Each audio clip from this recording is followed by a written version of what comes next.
está corrigiendo aquí uno de esos problemas. Vamos a hablar en cuanto a las lenguas, pero antes de eso quiero resaltar varias frases que se mencionan en estos primeros versículos que acabo de leer. Por ejemplo, Pablo les está diciendo a los corintios, mira, no quiero, hermanos, versículo 1, no quiero, hermanos, que ignoréis acerca de los dones espirituales. O sea, no quiero que tú seas ignorante al respecto. Hay dones espirituales. Después se le sigue diciendo más adelante, en el versículo 4, que hay diversidad de dones. Dice, ahora bien, hay diversidad de dones. Ahora, un don es un regalo, ¿verdad?, del Espíritu. Algo que el Espíritu le da a uno. Dice, pero el Espíritu es el mismo. Así que hay diversidad de dones, pero el Espíritu es el mismo. ¿Por qué hay diversidad de dones? Porque el versículo 5 dice que hay diversidad de ministerios, pero el Señor es el mismo. Hay diversidad de operaciones, pero Dios, que hace todas las cosas, en todos es el mismo. Pero a cada uno le es dada manifestación del Espíritu para provecho. Ahora, note por favor esto. Hemos visto aquí que hay dones espirituales, hay diversidad de dones, hay diversidad de ministerios, hay diversidad de operaciones, y Dios ha dado esta diversidad, ¿ves?, para manifestación del Espíritu, para provecho. Ahora, dice todo el capítulo más adelante, hermanos, que la iglesia es como un cuerpo con diferentes miembros. Cada miembro hace algo diferente. La iglesia es representada como un cuerpo. Nuestro cuerpo tiene brazos, tiene piernas, tiene cabeza, tiene ojos, y cada componente es parte integral del cuerpo y necesario. Pues así en la iglesia también cada miembro de la iglesia es bien importante. Y cada uno tiene una manifestación diferente según el don que Dios le ha dado a esa persona. ¿Ves? Hay personas que cantan muy bonito en la iglesia. Yo no tengo ese don de cantar. Yo no puedo cantar tan bonito como otras personas que cantan en nuestra iglesia. ¿Ves? Hay otras personas que tienen ese don de cantar. Quiero simplemente ilustrar, hermanos, que hay diferentes tipos de dones. Ahora, dentro de esos dones diversos, hay uno que dice aquí, versículo 10, dice al otro el hacer milagros, otro profecía, otro discernimiento de espíritus, otro diversos géneros de lenguas, a otro interpretación de lenguas. Vamos a hablar de estos más adelante, pero quiero enfocarme ahorita en cuanto a los diversos géneros de lenguas y a otro interpretación de lenguas. Fíjate que dice diversos géneros de lenguas y a otro interpretación de lenguas. Ahora, antes de entrar, hermanos, a definir bien esto, tenemos que definir palabras. Antes de entender bien lo que estamos hablando aquí, tenemos que definir palabras. Por ejemplo, en cuanto a la regla de oro de interpretación, tú sabes que hay una ley que se llama la hermenéutica, que nos enseña reglas de interpretación. Para poder entender bien, hermanos, tenemos que aplicar estas reglas de interpretación. Y saben que estas reglas muchas veces inconscientemente las usamos al diario, en nuestro diario vivir. Todas esas reglas las aplicamos sin darnos cuenta, pero muchas veces no las aplicamos a la palabra de Dios. De hecho, yo tengo aquí, en mi escritorio siempre tengo como una postal aquí, donde tengo 5 preguntas mortales, entre comillas mortales. Y esto es para desarrollar el discernimiento. Y estas yo me las aprendí, porque me gustaron mucho, las puse yo aquí, las pegué en el escritorio para verlas todos los días. Las preguntas dicen así. Primero, son varias preguntas, fíjate bien. La primera es, ¿qué quieres decir con lo que estás diciendo? Cuando alguien te viene con un argumento, para poder discernir bien, uno siempre tiene que preguntar, bueno, ¿qué es exactamente lo que quieres decir con lo que estás diciendo? Porque muchas veces nosotros no entendemos bien lo que la persona nos está diciendo. ¿Ves? Y si viene con algún argumento, la segunda pregunta, después de que ya entendimos bien lo que la persona nos está diciendo, la segunda pregunta es, ¿cómo sabes que lo que estás diciendo es verdadero? ¿Tienes alguna prueba? ¿Tienes algún documento? ¿Tienes alguna validez? ¿Te consta a ti primeramente es que lo que estás diciendo es verdadero? Después seguimos con la tercera pregunta. ¿Dónde conseguiste esa información? ¿De dónde sacaste esa información? Bueno, a lo mejor sí me consta porque me lo dijo fulano de tal y yo lo conozco, sí, pero fulano de tal a lo mejor no es una buena fuente de información, ¿ves? O a lo mejor es un documento que está alterado. ¿Ves? ¿De dónde conseguiste esa información? Ahora, la siguiente pregunta es, ¿qué pasa si estás equivocado? Bueno, si ese es tu argumento, ¿qué pasaría si estás equivocado? ¿Ves? Y la última pregunta es, ¿quiénes son los que están en desacuerdo contigo? ¿Y por qué están en desacuerdo contigo? Entonces, si aplicamos todo esto, hermanos, a nuestro diario vivir, ¿por qué no aplicarlo también a la palabra de Dios? Por ejemplo, ¿qué es lo que Pablo nos está tratando de decir con esto? ¿Ves? ¿De dónde consigue esa información? ¿Cómo Pablo está hablando de esto? Entonces, todo esto lo podemos aplicar. Ahora, hay una regla básica, hermanos, de interpretación. Hay muchas, pero la que resumiera todo, hermanos míos, llaman la regla de interpretación. Dice así: cuando el sentido llano de la escritura es de sentido común, no hay que buscarle otro sentido.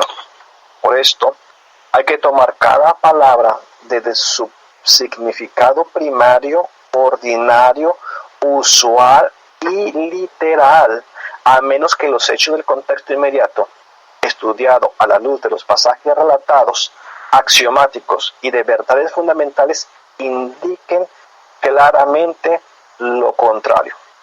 Entonces, lo que está diciendo aquí básicamente, mira, vamos a tomar cada palabra en su sentido común. O sea, no hay que buscarle otro sentido. No hay que buscarle. Hay que tomar cada palabra desde su significado primario, ordinario, usual y literal. ¿Ves? Entonces, eso es, hermanos, lo que tenemos que hacer. Por ejemplo, en el caso aquí de las lenguas, uno dice, bueno, hay diferentes dones. Sí, hay diferentes dones.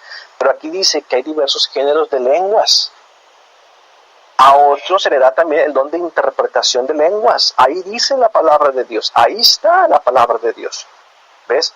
Entonces, vamos a definir qué es lengua. ¿Okay? Vamos a tomar qué es lengua.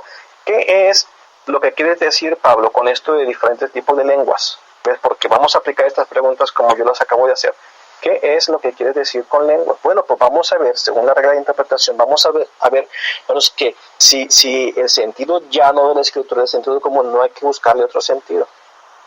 Pero si queremos investigar más, pues vamos a ver qué es la definición de lengua. Y según el diccionario de la Real Academia de la Lengua Española, pues vamos a buscar el significado de lengua. Dice así, por ejemplo, en la Real Academia de la Lengua Española, el diccionario dice así: número 1, es el órgano muscular situado en la cavidad de la boca de los vertebrados que sirve para ajustación, para deglutir, para modular los sonidos que les son propios.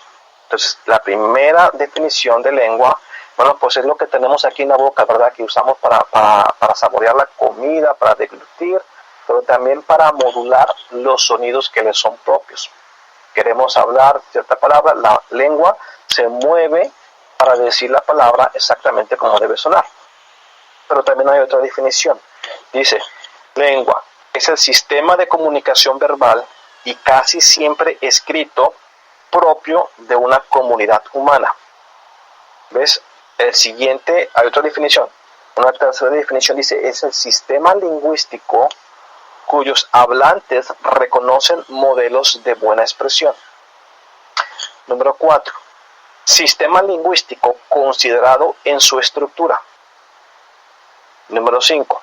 Vocabulario y gramática propios y características de una época, de un escritor o un grupo social. Básicamente lo que nos está diciendo son dos cosas. Uno, que la lengua significa el órgano que tenemos todos en la boca. Y dos, es un idioma. Básicamente eso es lo que es un idioma. Entonces, cuando hablamos de lenguas, tenemos que meternos en la cabeza que estamos hablando de idiomas, según el diccionario. Mira, dice aquí, hay diferentes géneros de lenguas, es decir, hay diferentes géneros de lenguajes, hay diferentes géneros de idiomas, pudiéramos decir. A otro se le da también el don de interpretación de lenguas o el don de interpretación de lenguajes. ¿Ves? Y esto, hermano, lo podemos ver ilustrado bien claro en el libro de Hechos capítulo 2. Por ejemplo, allá en Hechos capítulo 2 dice así, versículo 1, cuando llegó el día de Pentecostés, estaban todos unánimes juntos, y de repente vino del cielo un estruendo como de un viento recio, que soplaba, el cual llenó toda la casa donde estaban sentados. Y se les aparecieron lenguas repartidas como de fuego, asentándose sobre cada uno de ellos. Y fueron todos llenos del Espíritu Santo y comenzaron a hablar en otras lenguas según el Espíritu les daba que hablasen. Y aquí están los carismáticos, hermanos míos, malinterpretando este pasaje que es bien claro. Viste, dicen ahí, ahí dice que se les aparecieron lenguas repartidas de fuego. Y la casa se llenó con un viento bien fuerte. Y hermanos, sabes que eso es una muy mala interpretación, porque para empezar, las lenguas no fueron de fuego y tampoco el viento llenó el cuarto donde estaban ahí sentados. Leámoslo bien, ¿ves? Dice, de repente vino del cielo un estruendo, como de un viento recio. ¿Ves la explicación más clara aquí? O sea, que no fue un viento recio, sino fue un estruendo como de un viento recio. Y esto lo digo porque yo he visto, hermanos, predicadores carismáticos que incluso agarran el micrófono y le soplan, ¿ves? Pensando que ese sonido va a hacer que la gente se caiga.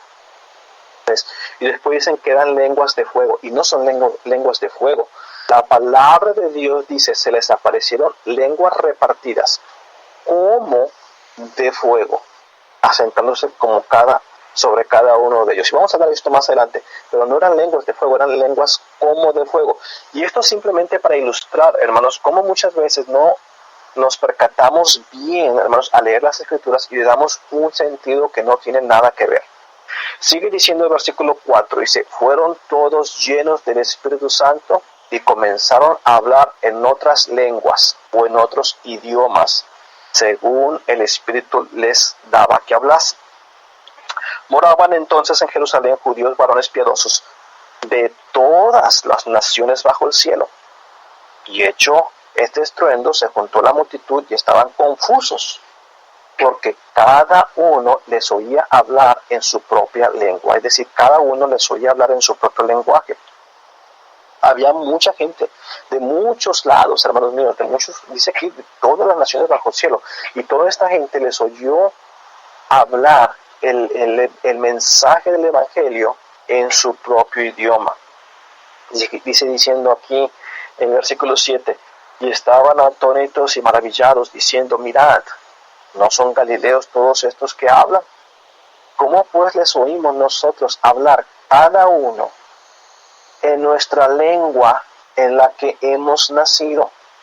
Partos, medos, elamitas y los que habitamos en Mesopotamia, en Judea, en Capadocia, en el Ponto, en el Asia, en Frigia, en Panfilia, en Egipto, en las regiones de África, más allá de Cirene, y romanos aquí, residentes, tanto judíos como proselitos, cretenses y árabes, les oímos hablar en nuestras lenguas las maravillas de Dios. ¿Ves? Entonces, aquí está bien claro, hermano, la explicación de que cada una de estas lenguas era un idioma que estas personas estaban escuchando el mensaje y lo estaban escuchando en su propio idioma. Mire, si usted viene aquí a Toronto, usted va a encontrar muchas nacionalidades. De hecho, Toronto es una de las ciudades más multiculturales del mundo. De hecho, Toronto es la ciudad más multicultural de todo Norteamérica. Hay gente de todos lados del mundo. Si usted va y se para en el centro, si usted va en el mero centro, en Dundas Square, ahí en John y Dundas, hay una explanada ahí y usted va a ver gente de todos lados, del Medio Oriente, de África, de Europa, de Centro, Sudamérica, de Norteamérica, de todos lados. Y así es como estaba Jerusalén en aquel entonces, había gente de todos lados, y cuando el Evangelio fue predicado, ellos estaban escuchando, hermanos míos, el Evangelio en su propio idioma. Entonces, si seguimos este patrón, ya definimos lo que es la definición de la palabra lengua. Eso es lo que era. Pero sigue diciendo acá en el versículo 1 del capítulo 14 de Primera de Corintios. Voy a regresar a Primera de Corintios. Permítanme un segundo que se me acaba de caer esto, ya lo tengo acá. Ok, Primera de Corintios capítulo 14.